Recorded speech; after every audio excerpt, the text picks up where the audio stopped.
Hello friends, कैसे हैं आप सब। आज हम लोग वैल्यूएशन ऑफ गुडविल देखने वाले हैं। एग्ज़ाम के लिए काफ़ी इम्पोर्टेंट टॉपिक है। वैल्यूएशन ऑफ शेयर्स कैलकुलेट करते वक्त भी बहुत काम आता है। कई बार वैल्यूएशन ऑफ शेयर्स कैलकुलेट करते वक्त गुडविल का कैलकुलेशन अलग से दे दिया जाता है। आइए देखते हैं valuation of goodwill. Goodwill calculate करने के लिए 4 या 5 मेथड दिए होते हैं। उनके बेसिस पर आपको गुडविल कैलकुलेट करनी होती है, जिसमें से एक है average profit method, super profit method, एक होता है कैपिटलाइजेशन मेथड, एक होता है एन्युटी मेथड। अब हम लोग देखते हैं एवरेज प्रॉफिट मेथड क्या होता है। एवरेज प्रॉफिट मेथड में कुछ नहीं होता है दोस्तों।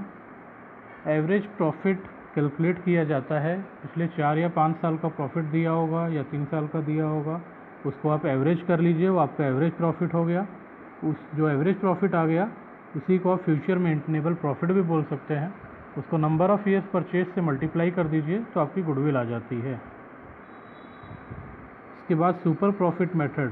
सुपर प्रॉफिट मेथड के लिए हमको सुपर प्रॉफिट की ज़रूरत होती है। और सुपर प्रॉफिट क्या होता है? सुपर प्रॉफिट होता है जो भी आपने नॉर्मल प्रॉफिट से अबव में प्रॉफिट कमाया है, उसको सुपर प्रॉफिट कहेंगे। Actual profit minus normal profit. अब नॉर्मल प्रॉफिट कहाँ से आपको पता चलेगा? क्वेश्चन में नॉर्मली आपको नॉर्मल रेट ऑफ रिटर्न दिया होता है कैपिटल एम्प्लॉयड पे, और कैपिटल एम्प्लॉयड दी होती है। आपने कितनी कैपिटल लगाई उस पर नॉर्मल रिटर्न कितना आना चाहिए था। Capital employed multiplied by normal rate of return करेंगे तो आपका नॉर्मल प्रॉफिट आ जाएगा। अब नॉर्मल प्रॉफिट में से कितना आपने एक्स्ट्रा कमाया है वो आप जो है एक्चुअल प्रॉफिट से डिडक्ट करने के बाद पता कर लेंगे। एक्चुअल प्रॉफिट में से नॉर्मल प्रॉफिट जैसे ही आप डिडक्ट करेंगे सुपर प्रॉफिट आपका आ जाएगा। सुपर प्रॉफिट को नंबर ऑफ़ ईयर्स परचेज से मल्टीप्लाई कर दीजिए, आपकी गुडविल कैलकुलेट हो जाएगी। दोस्तों अगला है कैपिटलाइजेशन मेथड। कैपिटलाइजेशन मेथड में नंबर ऑफ़ ईयर्स परचेज हमको नहीं भी दिया होगा तो भी हम गुडविल कैलकुलेट कर सकते हैं। सुपर प्रॉफिट को नॉर्मल रेट ऑफ रिटर्न से डिवाइड कर दीजिए तो हमारी गुडविल आ जाती है। अच्छा, सुपर प्रॉफिट कैलकुलेट करते वक्त अगर हमने क्लोजिंग कैपिटल एम्प्लॉयड का यूज़ किया है तो उस मेथड को हम कैपिटलाइजेशन मेथड कहते हैं। वहीं अगर जो है हमने गुडविल के लिए सुपर प्रॉफिट कैलकुलेट करते वक्त एवरेज कैपिटल एम्प्लॉयड का यूज़ किया है तो उसके बेसिस पर हम जो भी गुडविल कैलकुलेट करेंगे उस मेथड को कहते हैं capitalisation of super profit method. अगला देखते हैं हम लोग annuity method.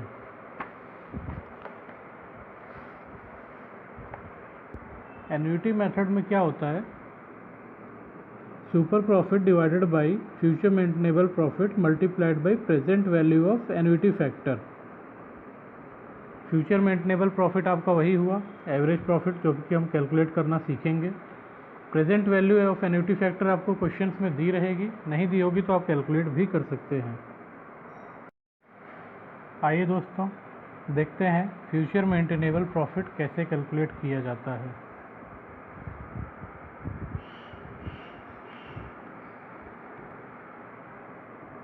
Future maintainable profit होता क्या है?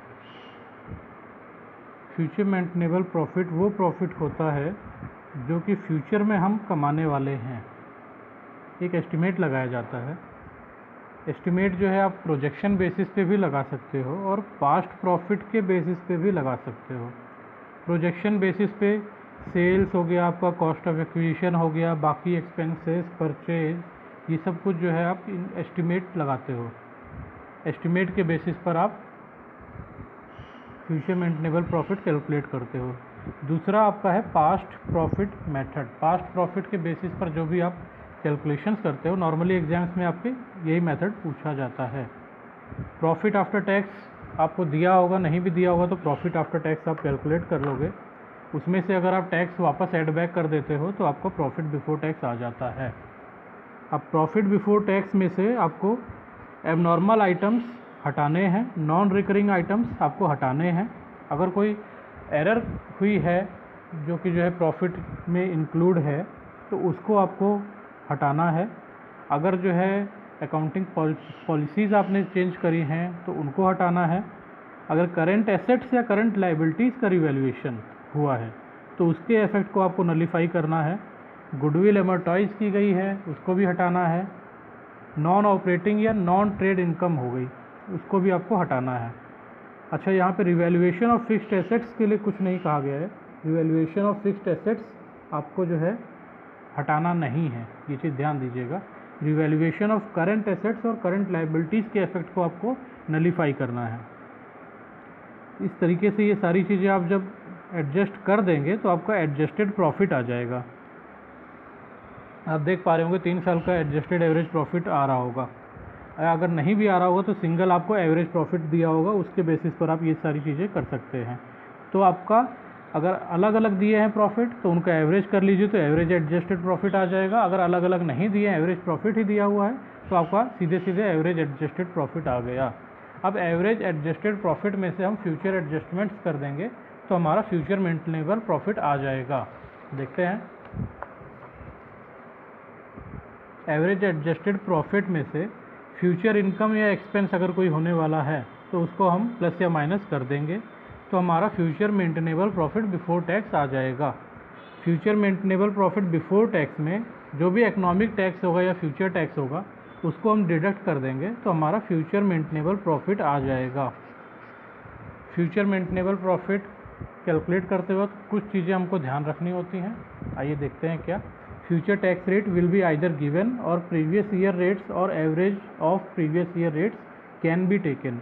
अगर फ्यूचर टैक्स रेट दिया हुआ है तब तो ठीक है, अगर नहीं दिया हुआ है तो जो पुराने टैक्स रेट हैं उनको हम बेस बना सकते हैं या फिर पुराने टैक्स रेट्स के एवरेज को हम बेस बना सकते हैं। अगर किसी साल में लॉस हो रहा है उस साल को हमको इग्नोर करना है, उस साल की कोई भी कैलकुलेशन हमको फ्यूचर मेंटेनेबल प्रॉफिट कैलकुलेट करते वक्त नहीं लेनी है। जब भी एबनॉर्मल आइटम होगा तो हमको जो है उसको एडजस्ट करना है, प्लस या माइनस करना है।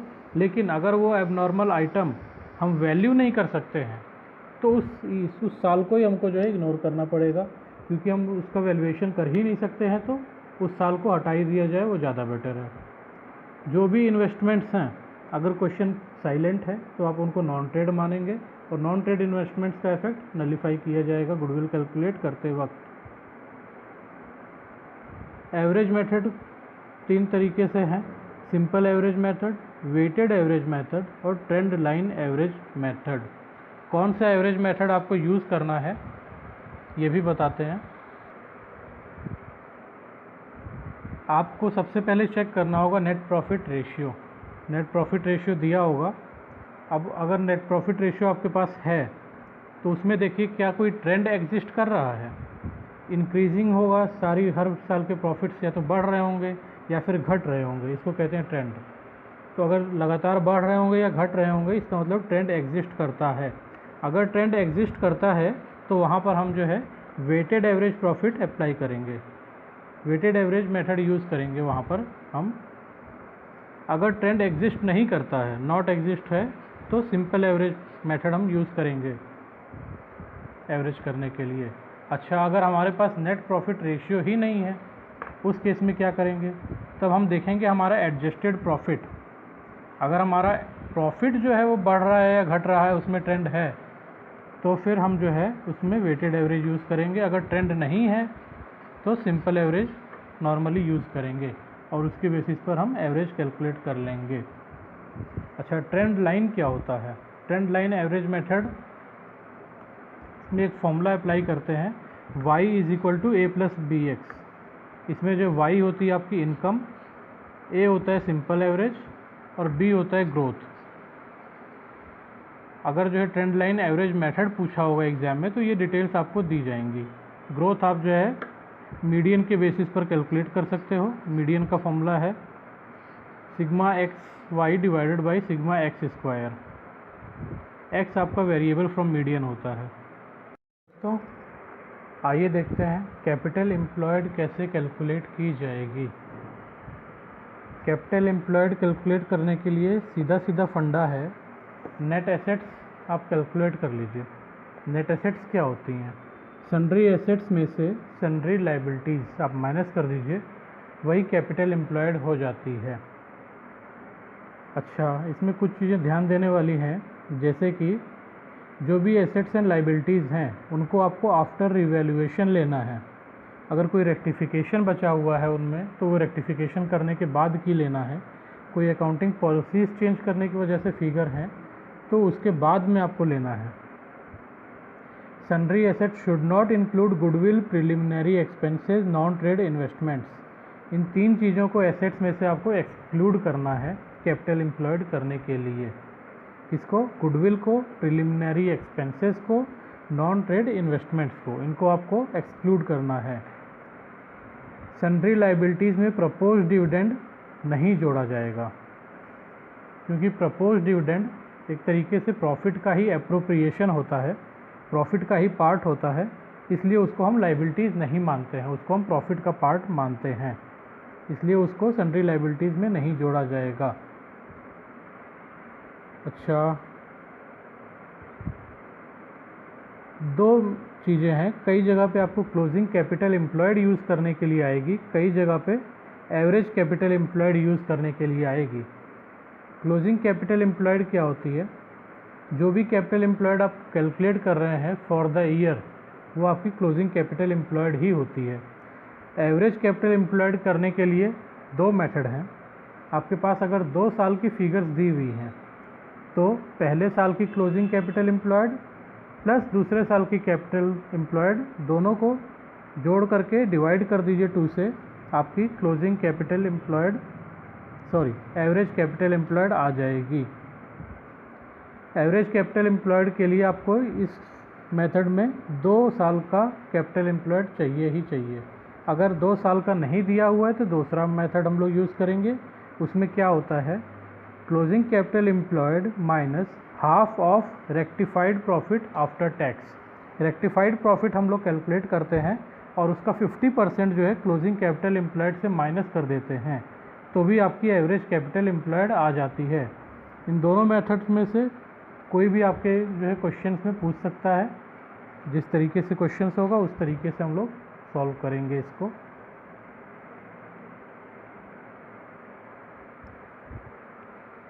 अच्छा, कब जो है हमको वेटेड एवरेज यूज़ करना है, कब हमको सिंपल एवरेज यूज़ करना है फ्यूचर मेंटेनेबल प्रॉफिट में, ये हमने पहले ही देख रखा था। अब हमको कैपिटल एम्प्लॉयड कौन सी यूज़ करनी है? क्लोजिंग कैपिटल एम्प्लॉयड यूज़ करनी है, एवरेज कैपिटल एम्प्लॉयड करनी है। इसके लिए एक सीधा सीधा चार्ट मैंने बना के रखा हुआ है, इसको देखते हैं।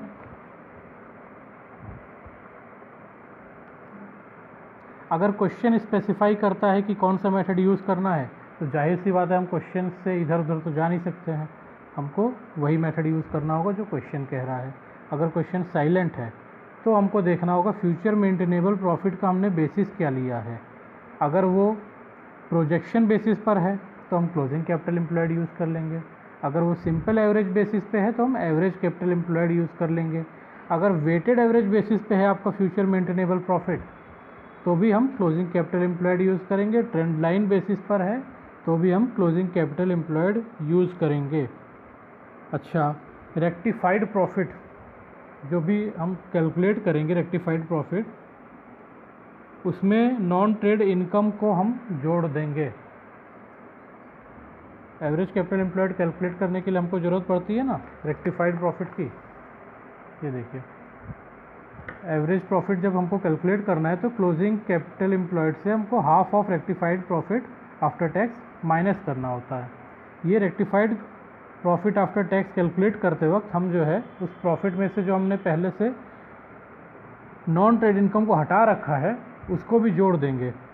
नॉन ट्रेड इनकम को भी हम जोड़ देंगे रेक्टिफाइड प्रॉफिट कैलकुलेट करते वक्त। रीज़न क्या है? नॉन ट्रेड इनकम भी ट्रेड में इन्वेस्ट की जाती है, इसलिए उसको हम भी जो है rectified profit after tax calculate करते वक्त जोड़ देंगे।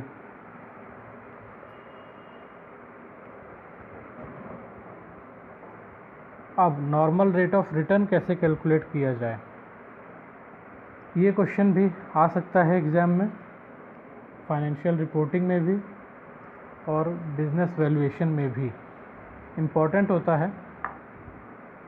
एक सिंपल मेथड तो है कि हमारे पास कितनी अर्निंग्स आ रही हैं उसको डिवाइडेड बाई मार्केट प्राइस से डिवाइड कर दीजिए तो नॉर्मल रेट आपका आ जाएगा। नंबर ऑफ़ ईयर्स परचेज को कैसे कैलकुलेट किया जाए? अच्छा, अगर क्वेश्चन में मिसिंग है तो हम पहले तो ये कैपिटलाइजेशन मेथड यूज़ कर सकते हैं। अगर क्वेश्चन में मिसिंग है और क्वेश्चन कह रहा है कि कैपिटलाइजेशन मेथड यूज़ नहीं करना है, हमको number of years purchase method he use करना है, तो हम अपने अंदाजे से 3 से 5 साल कुछ भी ले सकते हैं और उसका एक नोट दे देंगे सीधा सीधा। आइए दोस्तों, कॉर्पोरेट फाइनेंशियल रिपोर्टिंग की बुक में इलस्ट्रेशन नंबर 22 दिया हुआ है, CMA की बुक में। इसमें हम जो है ये हालांकि शेयर्स वैल्यू करने का क्वेश्चन है, लेकिन हम इसमें गुडविल वैल्यूएशन देखते हैं कैसे होगा। क्वेश्चन में बैलेंस शीट दी हुई है normally, preliminary expenses, goodwill, building rent, investment, stock in trade, debtors, cash, और इधर जो है आपका share capital, preference share capital, reserve, P&L, debtors, creditors सब दिए हुए हैं। आगे नोट्स में क्या कह रहा है एडिशनल इन्फॉर्मेशन में, nominal value of investment is ₹5 lakh and its market value is 5,20,000। Investment की मार्केट वैल्यू 5,20,000 है। Following assets are revalued, assets revalue की गई हैं, उनकी वैल्यूज़ दी हुई हैं। एवरेज प्रॉफिट बिफोर टैक्स दिया हुआ है 12 लाख रुपए, और ये कहा जा रहा है कि 12.5% 12.5% ऑफ प्रॉफिट जनरल रिजर्व में ट्रांसफ़र किया जाएगा। टैक्स रेट 50% है आपका। Normal rate of return on equity shares दिया हुआ है 8%, और क्लोजिंग कैपिटल एम्प्लॉयड पे दिया हुआ है 10%। हमारे लिए रिलेवेंट फ़िलहाल जो है क्लोजिंग कैपिटल एम्प्लॉयड पे है ना, 10% हम ले लेंगे। गुडविल जो है 3 years of super profit base पे हमको कैलकुलेट करनी है।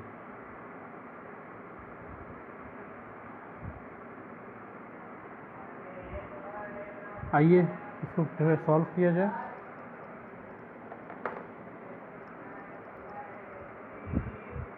क्वेश्चंस आपने देख ही लिया।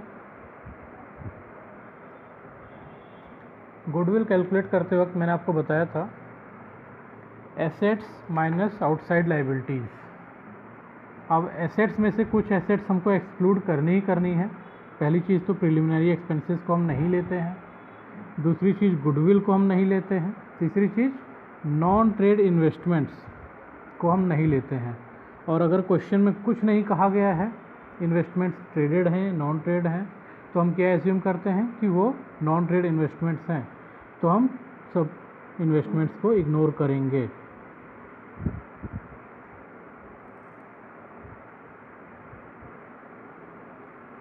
आइए कैपिटल एम्प्लॉयड कैलकुलेट करना देखते हैं।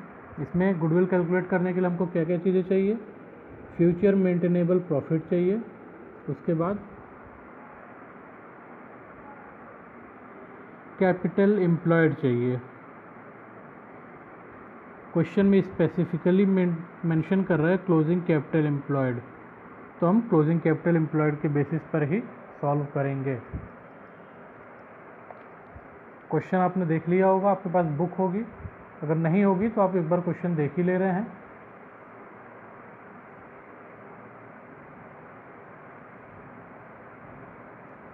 आइए इसको सॉल्व करते हैं।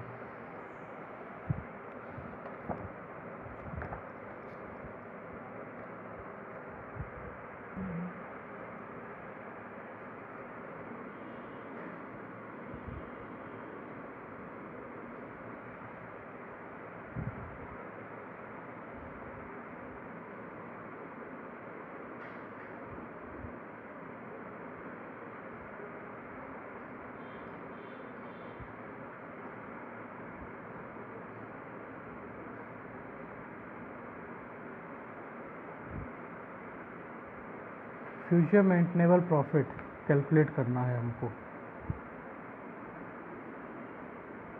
कैसे कैलकुलेट करेंगे, क्वेश्चन में हमको एवरेज प्रॉफिट बिफोर टैक्स दिया हुआ है,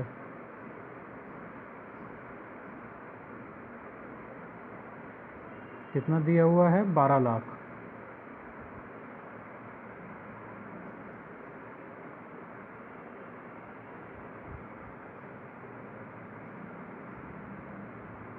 इसमें से कह रहे हैं 12.5% जनरल रिजर्व में ट्रांसफ़र किया गया है, उससे हमको कोई मतलब नहीं है, हमको पूरा का पूरा प्रॉफिट लेना होता है।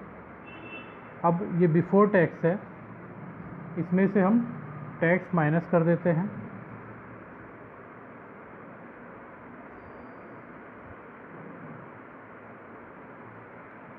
%50 टैक्स रेट था, हमारा प्रॉफिट आफ्टर टैक्स आ जाएगा।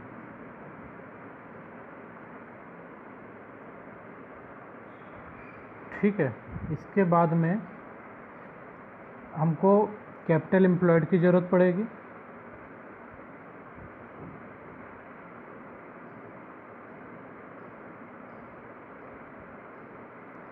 एसेट्स हमको रिवैल्यूड दी हुई हैं, building, plant, stock in trade, debtors, इनकी रिवैल्यूड फिगर्स हम ले लेंगे।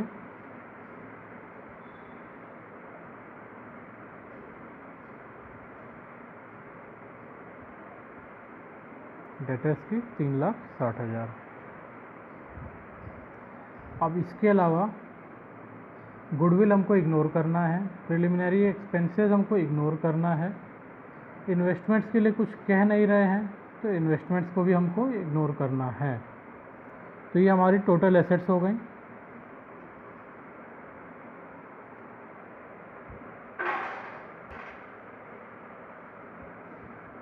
इसमें कैश ऐड कर दीजिए आप, 2,20,000।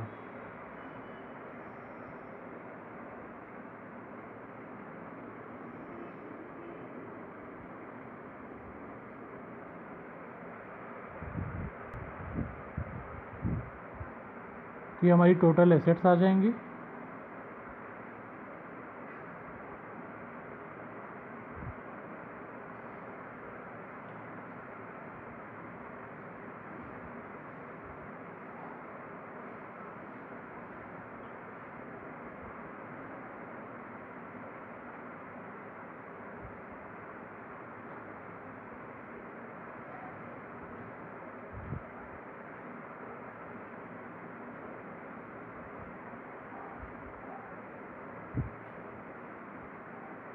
$60,30,000।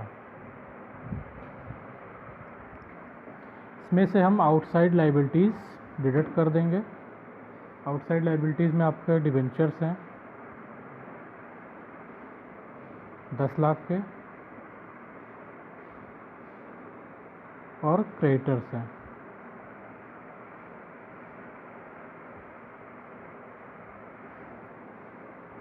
8 लाख के।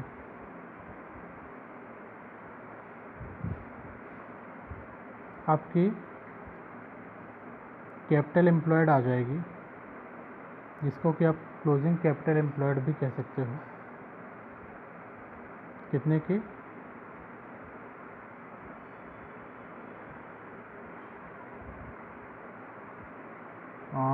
42,30,000।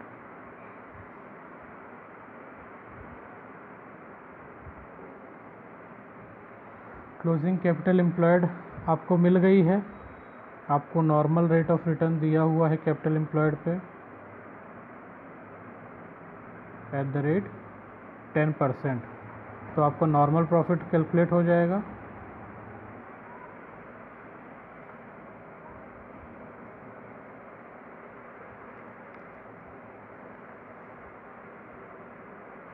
नॉर्मल प्रॉफिट हो जाएगा आपका 4,23,000। एक्चुअल आपने प्रॉफिट कैलकुलेट कर ही रखा था। सुपर प्रॉफिट आपका हो जाएगा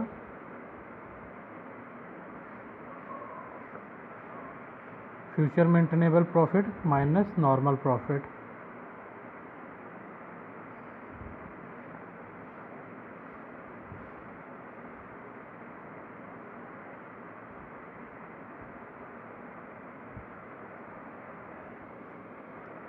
कितना होगा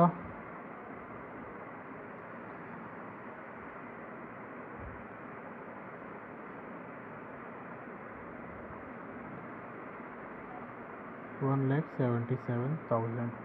ये आपका सुपर प्रॉफिट आ गया। अब आपकी नंबर ऑफ़ ईयर्स परचेज दी हुई है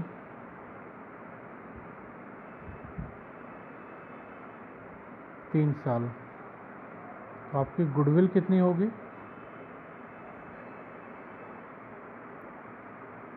super profit multiplied by number of years purchase, यानी कि 1,77,000 मल्टीप्लाइड बाई 3 कितना हो जाएगा?